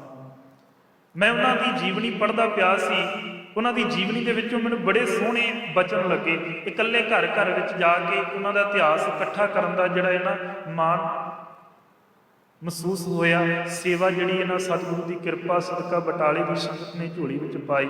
ਉਹਨਾਂ ਦੇ ਜੀਵਨ ਉੱਪਰ ਮੈਂ ਇੱਕ ਕਿਤਾਬ ਜਿਹੜੀ ਲਿਖ ਰਹੀ। ਉਹਨਾਂ ਦਾ ਕਿਹਦੇ ਜੀਵਨ ਐਸਾ ਸੀ ਕਿ ਸੰਤ ਬਾਬਾ ਧਿਆਨ ਸਿੰਘ ਜੀ ਦੇ ਕੋਲ ਇੱਕ ਮਾਈ ਆਈ ਬਜ਼ੁਰਗ, ਜਿਹੜੀਆਂ ਉਹਨੇ ਦਾਤਾਂ ਮੰਗੀਆਂ, ਕਹਿੰਦੇ ਉਹਨੂੰ ਦਾਤਾਂ ਮਿਲੇ। ਇਸੇ ਤਰ੍ਹਾਂ ਕਹਿੰਦੇ ਕਿ ਜੀਵਨ ਦੇ ਵਿੱਚ ਜੀਵਨ ਜਿਹੜਾ ਉੱਚਾ ਹੋ ਗਿਆ ਤੇ ਇੱਕ ਪੁਕਾਰ ਲੈ ਕੇ ਕਹਿੰਦੇ ਮਾਂ ਆਈ ਜਿਹਦੇ ਘਰ ਔਲਾਦ ਜਨਮ ਨਹੀਂ ਸੀ। ਕਹਿੰਦੇ ਉਹਨੇ ਆ ਕੇ ਜਿਹੜੀ ਨਾ ਬੇਨਤੀ ਸੰਤ ਬਾਬਾ ਹਜ਼ਾਰਾ ਸਿੰਘ ਜੀ ਨਿੱਕੇ ਘੁੰਮਣਾ ਵਾਲਿਆਂ ਕੋਲ ਕੀਤੀ ਤੇ ਉਹਨਾਂ ਇੱਕ ਬਚਨ ਕਿਹਾ, ਕਹਿਣ ਲੱਗੇ ਤੁਹਾਡੇ ਇਲਾਕੇ ਦੇ ਵਿੱਚ ਪਿੰਡ ਹਰਦੋ ਝੰਡੇ ਦੇ ਰਹਿਣ ਵਾਲੇ ਮਾਈ ਦੂਰ ਆਪਣੇ ਇਲਾਕੇ ਦੇ ਸੰਤ ਨੂੰ ਛੱਡ ਕੇ ਕਹਿੰਦੇ ਦੁਰਾਡੇ 18 ਕਿਲੋਮੀਟਰ ਦੀ ਮੀਲ ਤੇ ਗਏ ਤੇ ਉਧਰੋਂ ਅੱਗੋਂ ਉਹਨਾਂ ਦੇ ਬਚਨ ਹੋਇਆ, ਕਹਿੰਦੇ ਤੁਹਾਡੇ ਘਰ 'ਚ ਤਾਂ ਸਮੁੰਦਰ ਇੱਥੋਂ ਤੱਕ ਵਗਦਾ ਪਿਆ ਏ, ਕਿਉਂ ਨਹੀਂ ਤੁਸੀਂ ਉਹਨਾਂ ਦੇ ਕੋਲੋਂ ਦਾਤਾ ਲੈਂਦੇ। ਸਾਡੇ ਅੰਦਰ ਇੱਕੋ ਐਸੀ ਸੋਚ ਨਾ ਹੋਵੇ ਕਿ ਕੇਵਲ ਅਸੀਂ ਇਸ ਚੀਜ਼ ਦੇ ਮੁਤਾਜੀ ਬਣੀਏ ਕਿ ਸਾਡੀ ਸੁਰਤ ਇੱਥੇ ਨਹੀਂ ਟਿਕਦੀ, ਸਾਡੀ ਸੁਰਤ ਹੋਰ ਥਾਂ ਤੇ ਟਿਕਦੀ। ਅੰਦਰੋਂ ਯਤਨਸ਼ੀਲ ਹੋ ਜਾਈਏ। ਜੇ ਸਾਹਿਬ ਦੇ ਚਰਨਾਂ ਵਿੱਚ ਜੁਟ ਜਾਵਾਂਗੇ ਨਾ ਕਿਤੇ ਸਾਡੇ ਅੰਦਰ ਦੀ ਇਹ ਭਾਵਨਾ ਹੋਵੇਗੀ ਕਿ ਦਾਤਾ ਇੱਕ ਪਿਆਰ, ਇੱਕ ਪ੍ਰੇਮ, ਇੱਕ ਜਜ਼ਬਾ ਐਸਾ ਅੰਦਰ ਪੈਦਾ ਹੋ ਜਾਵੇ ਕਿ ਕਿਤੇ ਨਾ ਕਿਤੇ ਤੇਰਾ ਭੈ ਸਾਡੇ ਜੀਵਨ 'ਚ ਸਦਾ ਬਣਿਆ। ਅਸੀਂ ਮੂਲ ਮੰਤਰ ਵਿੱਚ ਬਚਨ ਪੜ੍ਹਦੇ ਹਾਂ, ਨਿਰਭਉ ਸ਼ਬਦ ਜਿਹੜਾ ਪੜ੍ਹਦੇ ਹਾਂ ਉਹਦਾ ਆਖਰੀ ਅਰਥ ਹੈ ਭਉ। ਸਤਿਗੁਰੂ ਤੈਨੂੰ ਕਿਸੇ ਦਾ ਨਹੀਂ, ਪਰ ਸਾਨੂੰ ਗੁਰੂ ਦਾ ਭਉ ਰੱਖਣਾ ਪੈਣਾ। ਗੁਰੂ ਦਾ ਭੈ ਰੱਖਾਂਗੇ, ਜੀਵਨ ਵਿੱਚ ਕੁਝ ਨਾ ਕੁਝ ਮਿਲੇਗਾ ਜ਼ਰੂਰ, ਸਾਨੂੰ ਕੁਝ ਨਾ ਕੁਝ ਪ੍ਰਾਪਤ ਹੋਵੇਗਾ। ਤੇ ਸਭ ਤੋਂ ਵੱਡਾ ਇਹ ਜੀਵਨ ਵਿੱਚ ਗੁਣ ਹੁੰਦਾ ਹੈ ਕਿ ਜਦੋਂ ਸਤਿਗੁਰੂ ਦਾ ਅਸੀਂ ਭੈ ਰੱਖਦੇ, ਬੱਚਾ ਆਪਣੇ ਪਿਤਾ ਦੇ ਕੋਲੋਂ ਡਰੇਗਾ, ਕਾਮਯਾਬੀ ਹਾਸਲ ਕਰੇਗਾ। ਕਿਤੇ ਨਾ ਕਿਤੇ ਜਦੋਂ ਮਾਪੇ ਆਪਣੇ ਬੱਚਿਆਂ ਨੂੰ ਚੰਗੇ ਸੰਸਕਾਰ ਸਿਖਾਉਂਦੇ ਨੇ ਤੇ ਬੱਚੇ ਵੀ ਚੰਗੀ ਇੱਥੋਂ ਤੱਕ ਪਰਵਰਿਸ਼ ਵਿੱਚ ਉੱਠਦੇ ਨੇ ਤੇ ਕਾਮਯਾਬੀਆਂ ਹਾਸਲ ਕਰਦੇ। ਇਸੇ ਤਰ੍ਹਾਂ ਅਸੀਂ ਗੁਰੂ ਦੇ ਸਿੱਖ ਬਣਾਂਗੇ। ਜੇ ਸਿਖਿਆਰਥੀ ਬਣ ਕੇ ਗੁਰੂ ਦੇ ਚਰਨਾਂ ਵਿੱਚ ਬੈਠਾਂਗੇ, ਬਰਾਜਾਂਗੇ ਤੇ ਸਾਹਿਬ ਗਿਆਨ ਦਿੰਦਾ। ਸਿੱਖ ਦਾ ਅਰਥ ਹੈ ਹੀ ਸਿਖਿਆਰਥੀ ਤੇ ਗੁਰੂ ਦਾ ਅਰਥ ਹੈ ਹਨੇਰੇ ਤੋਂ ਬਾਹਰ ਕੱਢਣ ਵਾਲਾ। ਗੋ ਦਾ ਭਾਵ ਅਖਰੀ ਅਰਥ ਹਨੇਰਾ, ਰੂਪ ਤੋਂ ਭਾਵ ਪ੍ਰਕਾਸ਼ਮਾਨ। ਹਨੇਰੇ ਵਿੱਚੋਂ ਬਾਹਰ ਕੱਢ ਕੇ ਸਤਿਗੁਰੂ ਐਸਾ ਸੱਚਾ ਗੁਰੂ ਕਿ ਜਿਹੜਾ ਸਿੱਖ ਦੇ ਜੀਵਨ ਵਿੱਚ ਗਿਆਨ ਪੈਦਾ ਕਰਦਾ। ਸਤਿਗੁਰੂ ਹੈ ਦੀਵੇ ਦੇ ਵਾਂਗ। ਹੁਣ ਦੀਵਾ ਜਿੱਥੇ ਬੁਝਿਆ ਹੋਵੇ ਉੱਥੇ ਹਨੇਰਾ ਹੋਵੇਗਾ, ਜਿੱਥੇ ਹਨੇਰੇ 'ਚ ਦੀਵਾ ਜਗਦਾ ਹੋਵੇ ਉਹਦੀ ਰੋਸ਼ਨੀ ਕਿਤੇ ਇੱਥੋਂ ਤੱਕ ਤੱਕੋ ਕਿ ਥੋੜੀ ਥੋੜੀ ਦੂਰੀ ਤੇ ਫੈਲ ਜਾਂਦੀ, ਚਾਨਣ ਹੋ ਜਾਂਦਾ। ਤੇ ਐਸੇ ਹੀ ਸਤਿਗੁਰੂ ਸੱਚੇ ਗੁਰੂ ਨੇ। ਜੇ ਅਸੀਂ ਸਤਿਗੁਰੂ ਦੇ ਸ਼ਬਦ ਨੂੰ ਕਿਤੇ ਨਾ ਕਿਤੇ ਵਾਜਦੇ ਹਾਂ, ਹਿਰਦੇ ਵਿੱਚ ਵਸਾ ਕੇ ਆਪਣੇ ਜੀਵਨ ਦੇ ਵਿੱਚ ਕਬੂਲਾਂਗੇ ਨਾ ਤੇ ਸਤਿਗੁਰੂ ਰਹਿਮਤਾਂ ਬਰਸਾ ਦਿੰਦੇ। ਕਿਤੇ ਨਾ ਕਿਤੇ ਸਤਿਗੁਰੂ ਰਹਿਮਤਾਂ ਜ਼ਰੂਰ ਵਰਸਾ ਦਿੰਦੇ। ਮੈਨੂੰ ਕਿਸੇ ਸੰਗਤ ਦੇ ਵਿੱਚੋਂ ਨਾ ਇੱਕ ਗੁਰਮੁਖ ਨੇ ਸਵਾਲ ਕੀਤਾ, ਬੜਾ ਸੋਹਣਾ ਲੱਗਾ ਸਵਾਲ। ਕਹਿਣ ਲੱਗੇ ਅਸੀਂ ਸਤਿਗੁਰੂ ਦੀ ਬਾਣੀ ਪੜ੍ਹਦੇ ਪਰ ਪੜ੍ਹਦੇ ਜ਼ਰੂਰ ਅਸੀਂ, ਕਿਤੇ ਨਾ ਕਿਤੇ ਸਾਡੀ ਉਹ ਬਾਣੀ ਪੜ੍ਹੀ ਹੋਈ ਸਤਿਗੁਰੂ ਪ੍ਰਵਾਨ ਕਰਦੇ ਇੱਕ ਭਾਗਾਂ ਵਾਲੇ ਪੁਰਖੋ ਅਸੀਂ ਸੋਚ ਆਪਣੇ ਅੰਦਰ ਕਾਇਮ ਕਰ ਲਈਏ ਕਿ ਜੇ ਅਸੀਂ ਗੁਰੂ ਦੀ ਬਾਣੀ ਤੋਂ ਟੁੱਟੇ ਆ ਨਾ, ਤੇ ਜੇ ਸਤਿਗੁਰੂ ਦੀ ਪਹਿਲੀ ਵਾਰ ਬਾਣੀ ਪੜ੍ਹਦੇ ਹੋਵਾਂਗੇ ਨਾ, ਤੇ ਜਦੋਂ ਜੀਵਨ ਤੋਂ ਟੁੱਟੇ ਹੋਵਾਂਗੇ ਸਾਨੂੰ ਐਂ ਲੱਗੇਗਾ ਕਿ ਗੁਰੂ ਸਾਨੂੰ ਖਿੱਚ ਕੇ ਕੰਨ ਤੋਂ ਚਪੇੜਾ ਮਾਰਦਾ ਪਿਆ। ਜਿਹੜਾ ਬੰਦਾ ਟੁੱਟਿਆ ਹੋਵੇਗਾ, ਜਿਵੇਂ ਪਿਤਾ ਕਿਤੇ ਨਾ ਕਿਤੇ ਬਾਪੂ ਬਜ਼ੁਰਗ ਆਪਣੇ ਲਾੜ ਦੇ ਬੱਚੇ ਨੂੰ ਕਿਤੇ ਨਾ ਕਿਤੇ ਡਾਂਟਦਾ ਹੈ, ਮਾਰਦਾ ਹੈ, ਤੇ ਉਹੀ ਚੁੱਪ ਕਰਾਵੇਗਾ ਨਾ, ਇਸੇ ਤਰ੍ਹਾਂ ਸਤਿਗੁਰੂ ਸਾਨੂੰ ਟੁੱਟੇ ਹੋਏ ਜੀਵਨ ਨੂੰ ਸਮਝਾਉਂਦੇ ਨੇ। ਭਗਤ ਕਬੀਰ ਜੀ ਦਾ ਬੜਾ ਸੋਹਣਾ ਬਚਨ ਹੈ, ਕਬੀਰ ਜਪਣੀ ਕਾਟ ਕੀ ਕਿਆ ਦਿਖਲਾਵੇ, ਲੋਏ ਹਿਰਦੇ ਆਮ ਨਾ ਚੇਤਨੀ ਜਪਣੀ ਕਿਆ ਹੋਏ। ਕਹਿੰਦੇ ਵੇਖਾ ਵਿਖਾਈ ਦੇ ਵਿੱਚ ਕੀ ਹੈ, ਐਂ ਲੱਗੇਗਾ ਕੰਨ ਤੋਂ ਫੜ ਕੇ ਜਿਵੇਂ ਡਾਂਟ ਦੇ ਰਹੇ ਨੇ। ਜੇ ਅਸੀਂ ਯਤਨਸ਼ੀਲ ਆ ਨਾ, ਭੁੱਲੇ ਹੋਏ ਆ, ਭੜਕੇ ਹੋਏ ਆ, ਪਾਤਸ਼ਾਹ ਕਹਿੰਦੇ ਜੈਸਾ ਬਾਲਕ ਭਾਏ ਸਿਪਾਹੀ ਲੱਖ ਅਪਰਾਧ ਕਮਾਵੇ, ਕਰ ਉਪਦੇਸ਼ ਝਿੜਕੇ ਬਹੁ ਭਾਤੀ, ਬਹੁੜ ਪਿਤਾ ਗੱਲ ਲਾਵੇ, ਪਿਛਲੇ ਅਵਗਣ ਬਖਸ਼ ਲਏ ਪ੍ਰਭ ਆਗੇ ਮਾਰਗ ਪਾਵੇ। ਅਗਲਾ ਮਾਰਗ ਵੀ ਗੁਰੂ ਦਿਖਾ ਦਿੰਦਾ, ਗੁਰੂ ਰਹਿਮਤ ਕਰਦਾ ਹੈ, ਕਿਉਂਕਿ ਸਤਿਗੁਰੂ ਨੇ ਸਾਨੂੰ ਇੱਥੋਂ ਤੱਕ ਪਿਆਰ ਦਿੱਤਾ, ਬਲ ਦਿੱਤਾ, ਜੀਵਨ ਦਿੱਤਾ, ਸਾਡੇ ਇੱਥੋਂ ਤੱਕ ਪ੍ਰਾਣਾਂ ਦੀ ਰੱਖਿਆ ਕਰਦੇ ਨੇ। ਉਹਦੇ ਹੱਥ ਵਿੱਚ ਸਭ ਕੁਝ ਹੈ। ਅਸੀਂ ਸਤਿਗੁਰੂ ਦਸ਼ਮੇਸ਼ ਜੀ ਦਾ ਬਚਨ ਪੜ੍ਹਦੇ ਹਾਂ ਨਾ, ਨਿਰਗੁਣ ਰੂਪ ਹੋ ਕੇ ਸੁੰਦਰ ਸਰੂਪ ਹੋ ਕੇ ਭੂਪਨ ਕੇ ਭੂਪ ਹੋ ਕੇ ਦਾਤਾ ਮਹਾਦਾਨ ਹੋ, ਪ੍ਰਾਣ ਕੇ ਬਚਈਆ ਦੁੱਧ ਪੂਦ ਕੇ ਦਵਈਆ, ਰੋਗ ਸ਼ੋਕ ਕੇ ਮਟਈਆ ਕਿਦੇ ਮਾਨੀ ਮਹਾਮਾਨ। ਪ੍ਰਾਣਾਂ ਦੀ ਰੱਖਿਆ ਕਰਨ ਵਾਲਾ ਸਤਿਗੁਰੂ, ਰਹਿਮਤਾਂ ਬਰਸਾਉਣ ਵਾਲਾ ਵੀ ਤੇ ਸਤਿਗੁਰੂ ਹੈ। ਪਰ ਇੱਕ ਜਿਸ ਮਾਂ ਨੇ ਰਮਜ ਆਪਣੇ ਅੰਦਰ ਜੀਵਨ 'ਚ ਪੈਦਾ ਕਰ ਲਈ, ਮਾਂ ਆਪਣੇ ਬੱਚੇ ਨੂੰ ਕੁੱਟੇਗੀ ਜ਼ਰੂਰ, ਕੋਈ ਗਵਾਂਢੀ ਆ ਕੇ ਚੁੱਪ ਨਹੀਂ ਕਰਾਉਂਦਾ। ਜਿਸ ਹੱਥ ਦੇ ਨਾਲ ਮਾਂ ਕੰਨ ਤੇ ਬੱਚੇ ਦੇ ਲਾਉਂਦੀ ਨਾ, ਉਸੇ ਹੱਥਾਂ ਦੇ ਨਾਲ ਫਿਰ ਉਹੀ ਗੱਲਾਂ ਤੇ ਹੱਥ ਫੇਰੇਗੀ ਕਿ ਪੁੱਤਰ ਤੂੰ ਮੇਰੀ ਗੋਦ 'ਚ ਆ ਕੇ ਬੈਠ। ਐਸਾ ਰਸ ਹੈ। ਜਿਸ ਮਾਂ ਨੇ ਡਾਂਟਿਆ, ਉਸੇ ਮਾਂ ਨੇ ਦੇਖੋ ਪਰਵਰਿਸ਼ ਕੀਤੀ, ਪਿਆਰ ਦਿੱਤਾ ਕਿ ਪੁੱਤਰ ਮੈਂ ਤੈਨੂੰ ਚੁੱਪ ਕਰਾਵਾਂਗੀ। ਬੱਚਾ ਵੀ ਏਡਾ ਢੀਠ ਹੁੰਦਾ, ਇੱਕ ਗਵਾਂਢੀਆਂ ਤੋਂ ਚੁੱਪ ਨਹੀਂ ਹੁੰਦਾ, ਉਹ ਵੀ ਮਾਂ ਦੀ ਗੋਦ 'ਚ ਆ ਕੇ ਚੁੱਪ ਹੋ ਜਾਂਦਾ। ਤੇ ਜੇ ਸੱਚੇ ਹੋਵਾਂਗੇ ਨਾ, ਤੇ ਸੱਚੇ ਜੀਵਨ ਵਿੱਚ ਯਤਨਸ਼ੀਲ ਹੋਵਾਂਗੇ, ਤੇ ਸੱਚੇ ਦੇ ਆ ਕੇ ਝੁਕਾਂਗੇ, ਤੇ ਸਾਡਾ ਇਹ ਮਨ ਵੀ ਉਹਦੀ ਰਜਾ ਵਿੱਚ ਕਿਤੇ ਨਾ ਕਿਤੇ ਰਵੇਗਾ ਜੀ। ਗੁਰੂ ਨਾਨਕ ਮਹਾਰਾਜ ਜੀ ਨੇ ਦੇਖੋ ਜੇ ਵਡਿਆਈ ਦਿੱਤੀ ਤੇ ਰਜਾ ਵਿੱਚ ਰਹੇ ਨੇ, ਜਿਨ੍ਹਾਂ ਜਿਨ੍ਹਾਂ ਨੂੰ ਇੱਥੋਂ ਤੱਕ ਬਰਕਤਾਂ ਦਿੱਤੀਆਂ, ਜਿਨ੍ਹਾਂ ਜਿਨ੍ਹਾਂ ਦੇ ਜੀਵਨ ਵਿੱਚ ਰਹਿਮਤਾਂ ਬਰਸਾ ਦਿੱਤੀਆਂ, ਸਾਰੇ ਰਜਾ ਵਿੱਚ ਰਹੇ, ਉਹਨਾਂ ਦਾ ਜੀਵਨ ਜਿਹੜਾ ਉੱਚਾ ਹੋਇਆ। ਸੋ ਸਤਿਗੁਰੂ ਜੀ ਆਪ ਸਾਰੀ ਸਮੂਹ ਸਾਧ ਸੰਗਤ ਤੇ ਇਸੇ ਤਰ੍ਹਾਂ ਕਿਰਪਾ ਕਰਦੇ ਰਹਿਣ। ਮੈਂ ਅਰਦਾਸ ਕਰਦਾ ਇਸ ਸਾਹਿਬ ਦੇ ਚਰਨਾਂ ਦੇ ਵਿੱਚ ਜਿੰਨੀ ਵੀ ਸੰਗਤ ਸਤਿਗੁਰੂ ਦੀ ਕਿਰਪਾ ਸਦਕਾ ਹਾਜ਼ਰੀਆਂ ਭਰਦੀ ਹੈ, ਪਾਤਸ਼ਾਹ ਜੀ ਸਾਰਿਆਂ ਦੇ ਮਨਾਂ ਦੇ ਉੱਪਰ ਆਪਣੀ ਰਹਿਮਤ ਜਿਹੜੀ ਬਣਾਈ ਰੱਖਣੀ, ਆਪਣੀ ਕਿਰਪਾ ਬਣਾਈ ਰੱਖਣੀ ਜੀ। ਸੋ ਜਿੰਨੀ ਵੀ ਸੇਵਾ ਇੱਥੇ ਪਾਵਨ ਸਥਾਨ ਤੇ ਮਿਲੀ ਸੀ ਕਥਾ ਕਰਨ ਦੀ, ਉਹ ਪੂਰੀ ਹੋਈ। ਅੱਜ ਵਿਚਾਰ ਦੀ ਜਿਹੜੀ ਆਖਰੀ ਦਿਨ ਸੀ, ਸਮਾਪਤੀ ਹੈ। ਸੋ ਮੈਂ ਸਾਰੀ ਆਪ ਸਮੂਹ ਸਾਧ ਸੰਗਤ ਦਾ ਧੰਨਵਾਦੀ ਹਾਂ ਕਿ ਜਿਨ੍ਹਾਂ ਨੇ ਇੰਨਾ ਪਿਆਰ, ਇੰਨਾ ਪ੍ਰੇਮ ਜਿਹੜਾ ਹੈ ਨਾ ਚੀਜ਼ ਛੋਟੇ ਜਿਹੇ ਬੱਚੇ ਨੂੰ ਬਖਸ਼ਿਸ਼ ਕੀਤਾ। ਗੁਰਦੁਆਰਾ ਪ੍ਰਬੰਧਕ ਕਮੇਟੀ ਪ੍ਰਧਾਨ ਭਾਈ ਗਗਨਦੀਪ ਸਿੰਘ ਜੀ ਮਖੀਜਾ ਸਾਹਿਬ ਅੰਕਲ ਜੀ, ਉਹਨਾਂ ਦਾ ਧੰਨਵਾਦੀ ਹਾਂ। ਭਾਈ ਅਵਤਾਰ ਸਿੰਘ ਜੀ, ਹੋਰ ਵੀ ਜਿੰਨੇ ਸਮੂਹ ਮੈਂਬਰ ਨੇ, ਗੁਰਦੁਆਰੇ ਸਾਹਿਬ ਦੇ ਭਾਈ ਸਾਹਿਬਾਨ, ਗ੍ਰੰਥੀ ਸਾਹਿਬਾਨ, ਹਜ਼ੂਰੀ ਰਾਗੀ ਸਾਹਿਬਾਨ, ਜਿੰਨੀਆਂ ਵੀ ਸੰਗਤਾਂ, ਆਪ ਸਾਰਿਆਂ ਦਾ ਦਿਲੋਂ ਧੰਨਵਾਦੀ ਹਾਂ ਜੀ। ਆਪ ਜਿੰਨੀ ਵੀ ਸੰਗਤ ਸਾਹਿਬ ਦੇ ਚਰਨਾਂ ਵਿੱਚ ਹਾਜ਼ਰੀਆਂ ਭਰ ਰਹੇ ਹੋ, ਸਤਿਗੁਰੂ ਜੀ ਆਪ ਜੀ ਦਾ ਪੁੱਟਿਆ ਹੋਇਆ ਕਦਮ ਦਾਸ ਦੇ ਸਿਰ ਉੱਤੇ ਪ੍ਰਵਾਨ ਹੋਵੇ। ਕਿਤੇ ਨਾ ਕਿਤੇ ਤੁਹਾਡੇ ਪੁੱਟੇ ਹੋਏ ਕਦਮ, ਤੁਹਾਡੀਆਂ ਅਸੀਸਾਂ ਜਿਹੜੀਆਂ ਆ ਸਾਡੇ ਜੀਵਨ ਦੇ ਵਿੱਚ ਅਦਾ ਹੋ ਜਾਣ, ਤੇ ਇਸੇ ਤਰ੍ਹਾਂ ਸਤਿਗੁਰੂ ਜੀ ਆਪ ਜੀ ਦੇ ਦਰਸ਼ਨ ਕਰਨ ਦਾ ਪਿਆਰ ਤੇ ਮਾਣ ਜਿਹੜਾ ਇਹਨਾਂ ਬਖਸ਼ਿਸ਼ ਕਰਦੇ ਰਹਿਣ। ਸੋ ਇੱਥੇ ਵਿਚਾਰ ਦੀ ਸਮਾਪਤੀ ਹੈ।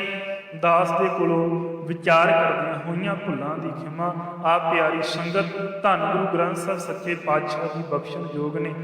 ਛੋਟਾ ਅਣਜਾਣ ਅਗਿਆਨੀ ਬੱਚਾ ਸਮਝ ਕੇ ਮਾਫ ਕਰਿਓ। ਸਾਰੇ ਅਸੀਂ ਸਾਹਿਬ ਦੇ ਚਰਨਾਂ ਵਿੱਚ ਬੈਠੇ ਬਰਾਜੇ ਹਾਂ, ਕੋਈ ਰਸਨਾ ਖਾਲੀ ਵਾਂਝੀ ਨਾ ਰਵੇ। ਸੋ ਖਾਸ ਕਰ ਮੈਂ ਬਜ਼ੁਰਗ ਜੀ ਦਾ ਧੰਨਵਾਦੀ ਹਾਂ ਕਿ ਬਜ਼ੁਰਗਾਂ ਨੇ ਵੀ ਬੜਾ ਪਿਆਰ ਮਾਣ ਦਿੱਤਾ, ਜਿਹੜੇ ਸੇਵਾ ਇੱਥੇ ਕਰ ਰਹੇ ਨੇ। ਮੈਨੂੰ ਆਖਰਕਾਰ ਬਜ਼ੁਰਗਾਂ ਦਾ ਨਾਮ ਨਹੀਂ ਪਤਾ, ਪਰ ਇਹਨਾਂ ਕੋਲ ਰਹਿ ਕੇ ਜਿਵੇਂ ਦਾਦਾ ਜੀ ਦਾ ਪਿਆਰ, ਵੱਡਿਆਂ ਦਾ ਪਿਆਰ ਜਿਹੜਾ ਮਿਲਦਾ ਹੈ, ਉਹ ਗੁਰੂ ਇੱਥੋਂ ਤੱਕ ਸੰਗਤ ਦੇ ਵਿੱਚ ਸਿਖਾਉਂਦੇ ਨੇ। ਕਿਉਂ ਇੱਥੇ 10 ਦਿਨ ਤੇ ਮੁਕੰਮਲ ਹੋ ਚੱਲੇ ਨੇ ਜੈਪੁਰ ਦੇ ਵਿੱਚ, ਸਾਰੇ ਪਾਵਨ ਸਥਾਨਾਂ ਤੇ ਵਿਚਾਰਾਂ ਕਰ ਰਹੇ। ਮਾਪੇ ਪੁੱਛਦੇ ਨੇ ਕਿ ਸਮੇਂ ਸਿਰ ਰੋਟੀ ਖਾਧੀ, ਸਮੇਂ ਸਿਰ ਕਿਵੇਂ ਇੱਥੋਂ ਤੱਕ ਜੀਵਨ ਬਤੀਤ ਹੋ ਰਿਹਾ। ਸਾਰਿਆਂ ਨੂੰ ਇਹ ਬਚਨ ਹੁੰਦੇ ਨੇ ਕਿ ਸੰਗਤ ਵਿੱਚੋਂ ਹੀ ਮਾਂ ਦੇ ਦਰਸ਼ਨ ਹੋ ਜਾਂਦੇ ਨੇ, ਸੰਗਤ ਵਿੱਚੋਂ ਹੀ ਪਿਤਾ ਦੇ ਦਰਸ਼ਨ ਹੋ ਜਾਂਦੇ ਨੇ। ਕਿਤੇ ਨਾ ਕਿਤੇ ਜਾਤ ਜਿਹੜੀ ਭੁੱਲ ਜਾਂਦੀ, ਸੰਗਤ ਦੇ ਵਿੱਚ ਰਹਿ ਕੇ ਜਿਹੜਾ ਦਿਲ ਤੇ ਦਿਨ ਜਿਹੜਾ ਬਤੀਤ ਹੋ ਜਾਂਦਾ ਹੈ। ਸੋ ਸਤਿਗੁਰੂ ਕਿਰਪਾ ਕਰੇ। ਸੀਸ ਝੁਕਾਓ, ਆਖੋ ਵਾਹਿਗੁਰੂ ਜੀ ਕਾ ਖਾਲਸਾ, ਵਾਹਿਗੁਰੂ ਜੀ ਕੀ ਫਤਿਹ। ਸਤਨਾਮ ਸ੍ਰੀ ਵਾਹਿਗੁਰੂ ਸਾਹਿਬ ਜੀ। ਰਾਮ ਕਲੀ ਮਹੱਲਾ ਤੀਜਾ। ਆਨੰਦ ਇੱਕ ਓੰਕਾਰ ਸਤਿਗੁਰ ਪ੍ਰਸਾਦ। ਆਨੰਦ ਭਇਆ ਮੇਰੀ ਮਾਏ, ਸਤ ਗੁਰੂ ਮੈਂ ਪਾਇਆ। ਸਤ ਗੁਰ ਤਾਂ ਪਾਇਆ ਸਹਿਜ ਸੇਤੀ, ਮਨ ਵੱਜੀਆਂ ਵਧਾਈਆਂ। ਰਾਗ ਰਤਨ ਪ੍ਰਵਾਰ ਪਰੀਆਂ, ਸ਼ਬਦ ਗਵਨ ਆਈਆਂ। ਸ਼ਬਦੋ ਤਾਂ ਗਾਵੋ ਹਰੀ ਕੇਰਾ, ਮਨ ਜ਼ਿਨੀ ਵਸਾਇਆ। ਕਹੇ ਨਾਨਕ ਆਨੰਦ ਹੋਆ, ਸਤਿਗੁਰੂ ਮੈਂ ਪਾਇਆ। ਏ ਮਨ ਮੇਰਿਆ ਤੂੰ ਸਦਾ ਰਹੋ ਹਰ ਨਾਲੇ, ਹਰ ਨਾਲ ਰਹੋ ਤੂੰ ਮਨ ਮੇਰੇ। ਦੁਖ ਸਭ ਵਿਸਾਰਨਾ, ਅੰਗੀਕਾਰ ਹੋ ਕਰੇ ਤੇਰਾ ਕਾਰਜ ਸਭ ਸਵਾਰਨਾ। ਸਭਨਾ ਗੱਲਾਂ ਸਮਰੱਥ ਸੁਆਮੀ, ਸੋ ਕਿਉ ਮਨੋ ਵਿਸਾਰੇ। ਕਹੇ ਨਾਨਕ ਮਨ ਮੇਰੇ ਸਦਾ ਰਹੋ ਹਰ ਨਾਲੇ। ਸਾਚੇ ਸਾਹਿਬਾ ਕਿਆ ਨਾਹੀ ਘਰ ਤੇਰੇ, ਘਰ ਤਾਂ ਤੇਰਾ ਸਭ ਕਿਛ ਹੈ। ਜਿਸ ਦੇਹ ਸੋ ਪਾਵੇ, ਸਦਾ ਸਿਫਤ ਸਲਾਹ ਤੇਰੀ।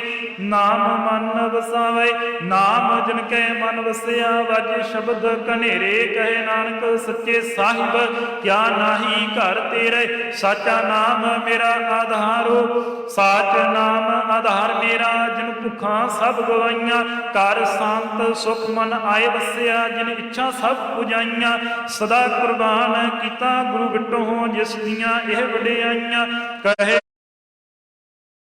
ਨਾਨਕ ਸੁਨੋ ਸੰਤੋ। ਸ਼ਬਦ ਧਰੋ ਪਿਆਰੋ, ਸਾਚਾ ਨਾਮ ਮੇਰਾ ਆਧਾਰੋ।